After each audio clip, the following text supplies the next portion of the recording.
Os destaques da semana entre os julgamentos do plenário do Supremo Tribunal Federal, você confere aqui na TV Justiça. É o Plenárias que já está no ar.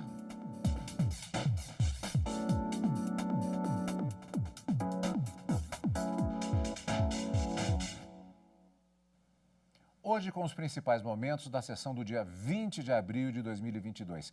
Karina, sessão única na semana por conta do feriado do dia 21 de abril e também uma sessão única do ponto de vista de que não houve intervalo e com um dos grandes destaques possivelmente do ano, exatamente o julgamento da ação penal envolvendo o deputado Daniel Silveira, acusado de crimes relacionados a procedimentos que seriam antidemocráticos. Exatamente. O questionamento era justamente sobre dois dispositivos da Lei de Segurança Nacional e o argumento da defesa que foi trazido é de que essa lei teria sido revogada em 2021 por uma nova lei e que o deputado não poderia responder por esse crime aqui no Supremo Tribunal Federal. No entanto, nessa sessão plenária de quarta-feira, que se alongou para além do horário das 18 horas, que normalmente é o horário que o ministro Luiz Fux finaliza as sessões, mas acredito que considerando o feriado da quinta-feira e que não haveria sessão plenária, os ministros resolveram seguir até o final do julgamento e concluir o julgamento dessa ação penal, condenando o parlamentar, deputado federal Daniel Silveira, a uma pena de 8 anos e 9 meses de prisão no regime inicialmente fechado e também ao pagamento de aproximadamente R$200 mil em relação a dias multa por conta de um dos crimes também que ele estava respondendo. Eram 3 crimes que compunham a acusação, a denúncia apresentada pelo Procurador-Geral da República. E um deles, os ministros não aplicaram a legislação, considerando que essa lei de 2021, que é o argumento da defesa, teria revogado a Lei de Segurança Nacional, mas pelo entendimento da maioria do plenário, não revogou, apenas deu um tratamento diferente em relação à sanção, mas manteve a conduta. Disse que essa nova lei seria mais benéfica e, portanto, deveria retroagir e com relação a um dispositivo, então, eles acabaram não condenando o réu. Mas, em relação a um outro dispositivo e a coação no curso do processo, houve essa condenação no plenário do Supremo Tribunal Federal por maioria de votos, mais uma vez. Ficaram vencidos apenas ministro Nunes Marques, que entendeu que, apesar das palavras duras, chulas do deputado, isso refletia uma mera opinião do parlamentar e que estaria acobertada pela chamada imunidade material prevista lá na Constituição Federal e que, portanto, o deputado não poderia ser condenado por essas opiniões, palavras proferidas no curso do mandato. Então, ele julgava improcedente a ação penal, ficou vencido sozinho nesse ponto. O ministro André Mendonça condenou apenas por um daqueles 3 crimes dos quais respondia o réu aqui no Supremo Tribunal Federal, a coação no curso do processo, e aí na dosimetria da pena ele aplicava uma pena menor do que aquela que acabou sendo firmada por maioria no plenário. Mas os detalhes desse julgamento a gente vai conferir aqui nesse Plenárias, que a gente preparou com todo cuidado para que quem não pôde assistir à sessão, não é, Cadu? Isso. Possa acompanhar o voto bastante denso e que foi acompanhado pela maioria do ministro relator Alexandre de Moraes. Pois é, e no programa de hoje, portanto, nós vamos ver o grande destaque da semana, possivelmente do ano também, um julgamento de grande repercussão. Nós vamos rever e analisar os acontecimentos na sessão plenária da quarta-feira, dia 20 de abril. E daqui a pouquinho a gente vai ter mais detalhes a respeito disso. Primeiramente, nós vamos conferir quais foram os destaques da semana também, o principal destaque no chamado plenário virtual.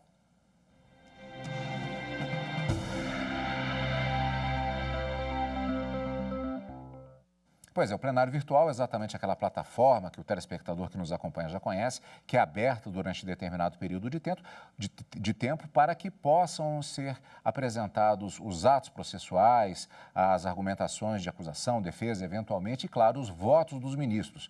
É diferente da sessão plenária presencial de quartas e quintas-feiras, que pode ser realizada por meio digital, que foi uma característica durante todo o período da pandemia. Voltamos já às sessões presenciais, daqui a pouquinho exatamente o destaque da semana, como já dissemos. Neste plenário virtual, o Supremo começou a julgar normas de Goiás que fizeram reajustes em taxas de cartório no estado. O julgamento tem prazo para terminar no dia 26 de abril. A arguição de descumprimento de preceito fundamental foi proposta pelo Partido Humanista da Solidariedade, questionando dispositivos de uma lei de Goiás de 2002 e de um provimento da Corregedoria Geral de Justiça, que resultaram no reajuste da tabela de custas e emolumentos praticada no Estado. Para o partido, houve violação do princípio da legalidade e do não confisco. Alega ainda que a Constituição Federal estabelece que a taxa é pelo serviço e não pelo valor econômico do documento. Se assim fosse, o Estado estaria passando a ser sócio do cidadão nas transações comerciais que necessitassem de reconhecimento de firma. O caso, então, foi levado para julgamento no plenário virtual. O relator do processo é o ministro Luiz Roberto Barroso. Ele votou pelo não conhecimento da ação. Barroso destacou que, nos termos da Lei 9.882 de 1999, não será admitida arguição de descumprimento de preceito fundamental quando houver qualquer outro meio eficaz de sanar a questão. No presente caso, o relator ressaltou que não houve observância dessa exigência legal e que o STF, em idênticos atos normativos aos impugnados, reconheceu o cabimento de ação direta de inconstitucionalidade. Por isso, segundo o ministro, houve erro ao propor uma DPF. O julgamento tem prazo para terminar no dia 26 de abril. Também está em julgamento uma ação direta de inconstitucionalidade ajuizada pelo Procurador-Geral da República, questionando o dispositivo da Lei 12.832 de 1998 do Estado do Ceará, que reestabelece cargos extintos de advogado da Justiça Militar. Para o PGR, é incompatível com o texto constitucional a existência desse cargo como integrante do próprio Poder Judiciário, que terá as mesmas funções do defensor público, só que na Justiça Militar. A relatora do processo é a ministra Rosa Weber, que votou pela inconstitucionalidade da lei cearense, por entender que a norma extrapolou o modelo da Constituição Federal, já que restringe as atribuições da Defensoria Pública à assistência jurídica. O julgamento tem prazo para terminar no dia 26 de abril.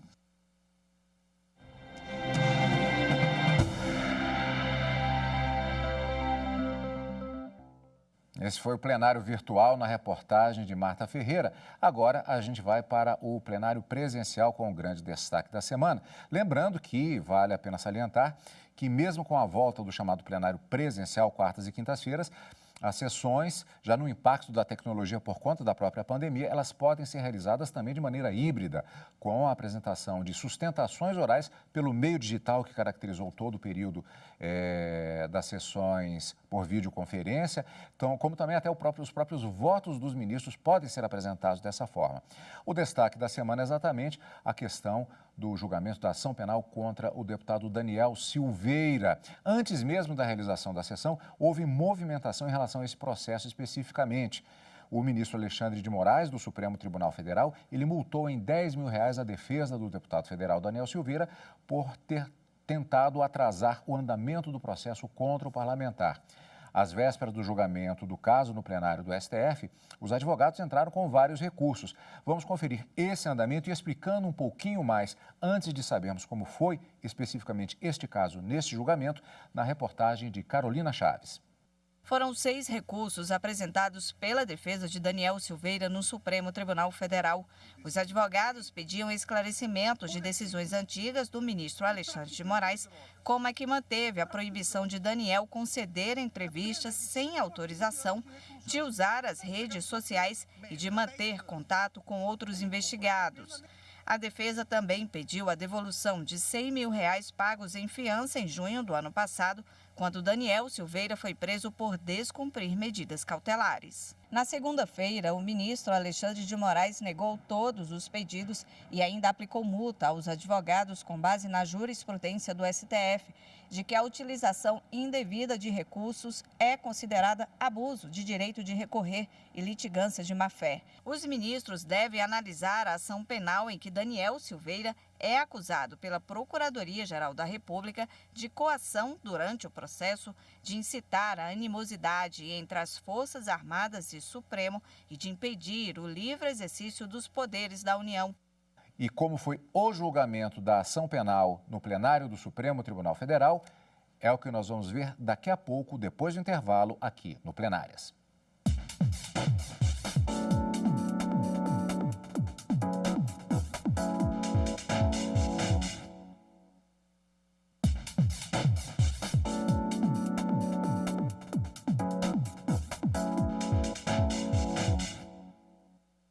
Estamos de volta com os destaques da semana.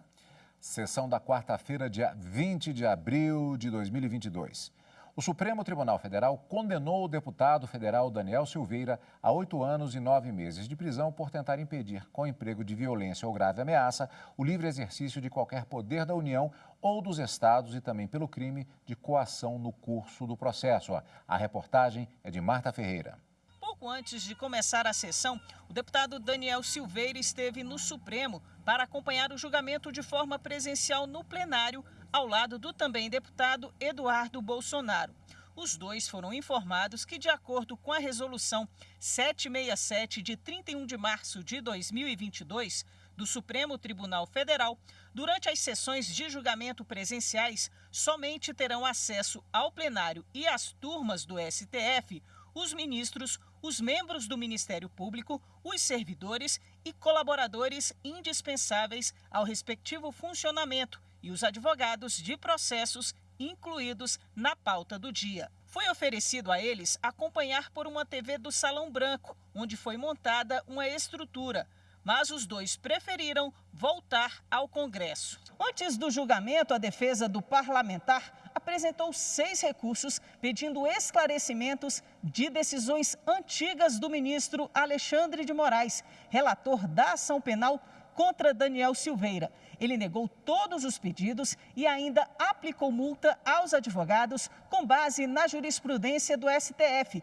de que a utilização indevida de recursos é considerada abuso de direito de recorrer e litigância de má-fé. A sessão começou com atraso de quase 1h30, porque o advogado de Daniel Silveira não apresentou comprovante de vacina ou teste de Covid, como estabelecido na Resolução 767 do STF, que cuida de medidas de combate à doença. Na oportunidade, foi interditada o seu ingresso no prédio do Supremo Tribunal Federal. Posteriormente, foi disponibilizado à Sua Excelência um link para que fizesse a sustentação por videoconferência, o que o eminente advogado também não aceitou.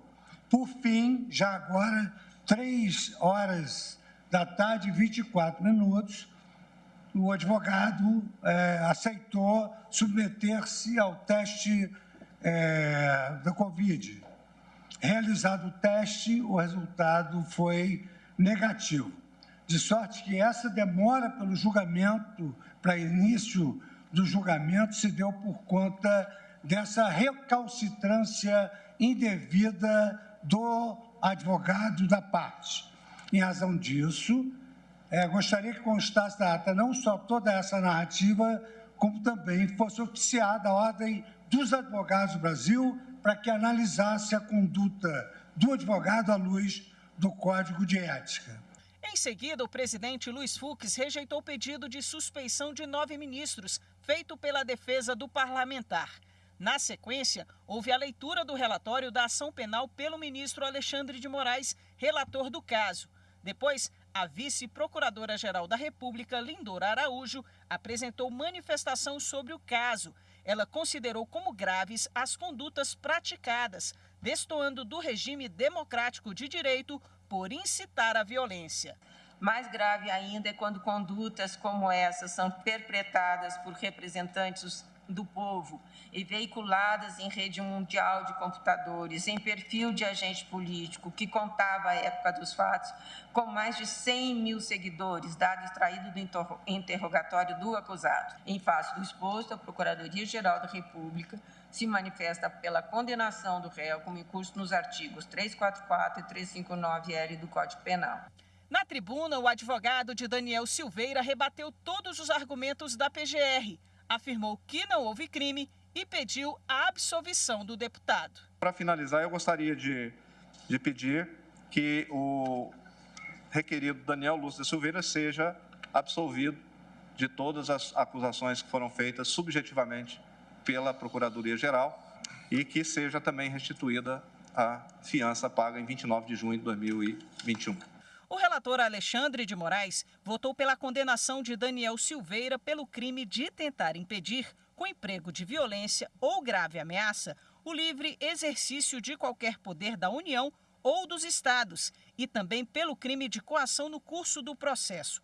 Moraes votou para que ele cumpra pena de 8 anos e 9 meses de prisão, com início em regime fechado, ao pagamento de 35 dias multa, sendo cada uma no valor de 5 salários mínimos em razão da condenação do crime de coação, a perda do mandato e a suspensão dos direitos políticos, o que o tornaria inelegível pelo período de cumprimento da pena.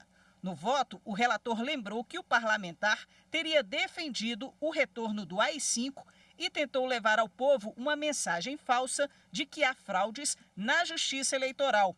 Ainda apontou que sem o Estado de Direito não existe democracia. O réu realmente tentou, com o emprego de grave ameaça, aqui, insuflando, incitando, inclusive, milhares de pessoas a abolir o Estado democrático de direito, impedindo ou restringindo o exercício dos poderes constitucionais, em especial o Supremo Tribunal Federal.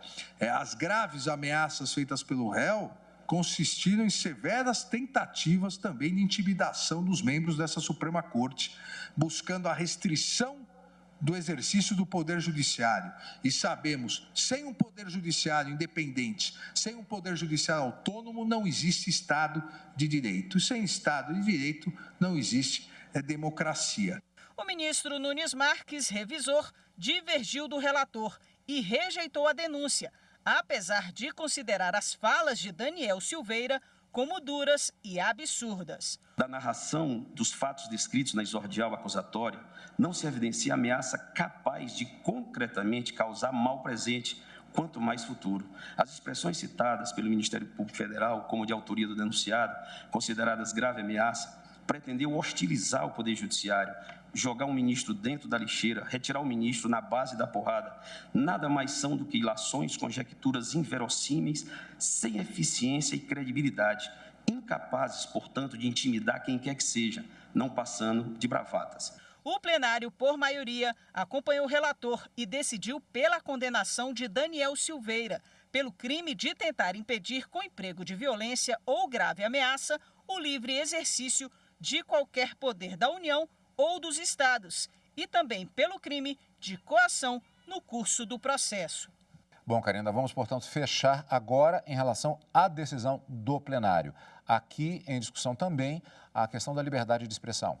Exatamente, Cadu. Vamos fazer uma retrospectiva aqui sobre esses direitos fundamentais que são discutidos aqui na Suprema Corte, que é a Corte Constitucional e que deve proteger e resguardar esses direitos previstos lá, principalmente no artigo 5º da Constituição, mas não apenas no artigo 5º da Constituição, porque esses direitos fundamentais eles podem ser decorrentes desse capítulo que fala sobre os direitos fundamentais, que seriam os direitos individuais e coletivos do artigo 5º, os direitos sociais do artigo 6º e seguintes, direitos políticos, direitos da nacionalidade, mas também tantos outros direitos previstos em tratados internacionais de direitos humanos que o Brasil tenha ratificado, além de outros princípios esparsos na Constituição. Mas quando a gente fala em direitos fundamentais, nós temos 5 pilares, vamos dizer assim, que eles giram em torno, por exemplo, do direito à vida, igualdade, liberdade, propriedade e segurança jurídica. A liberdade veio, mais uma vez, ser questionada no Supremo por meio dessa ação penal, mas envolvendo a liberdade de expressão. E essa liberdade, assim como os outros, são direitos fundamentais relativos e não absolutos. Isso significa dizer que comportam exceções. Então, você tem liberdade, Cadu, para emitir a sua opinião sobre qualquer assunto. Mas há um limite para que essa liberdade de expressão seja efetivada. A Constituição diz que é proibida a censura. Essa é uma limitação para o Estado. Mas quando essa liberdade ofende, ameaça terceiros, e aí nós temos o direito penal e o direito civil também para resguardar o ofendido. Então, cabe indenização se porventura você tiver a sua honra ofendida, sem prejuízo de uma ação penal. E aqui, justamente, o que estava sendo discutido é essa alegada liberdade de expressão que o parlamentar tem e que a defesa buscava imprimir o convencimento no sentido de que, sendo ele parlamentar, teria imunidade a essas palavras e opiniões, porque estaria dentro do exercício daquela função de parlamentar. Os ministros entenderam que ele foi muito além. As palavras chulas proferidas contra não só os ministros da Corte, mas também a instituição, o poder judiciário, não é? O próprio Supremo Tribunal Federal acabou tendo a sua honra ofendida e ameaçar todos esses ministros acabou indo além dessa imunidade e transbordando os limites constitucionais dessa liberdade de expressão. Tanto que o ministro Alexandre de Moraes, no seu livro, ele fala isso também, no livro de Direito Constitucional, e no plenário ele repetiu essa mesma frase. Os direitos fundamentais não podem servir de escudos protetores para a prática de atividades ilícitas, de crimes. E foi exatamente isso que a maioria do plenário acabou concluindo. O deputado federal Daniel Silveira extrapolou na sua liberdade de expressão ao divulgar o vídeo e mesmo depois de ter sido preso em flagrante, depois colocado em prisão domiciliar, essa prisão domiciliar ter sido revertida, ter sido afastada e implementada contra ele medidas cautelares diferentes da prisão, com tornozeleira eletrônica, teria violado, segundo o Procurador-Geral da República, algumas das proibições determinadas por ordem judicial pelo relator ministro Alexandre de Moraes.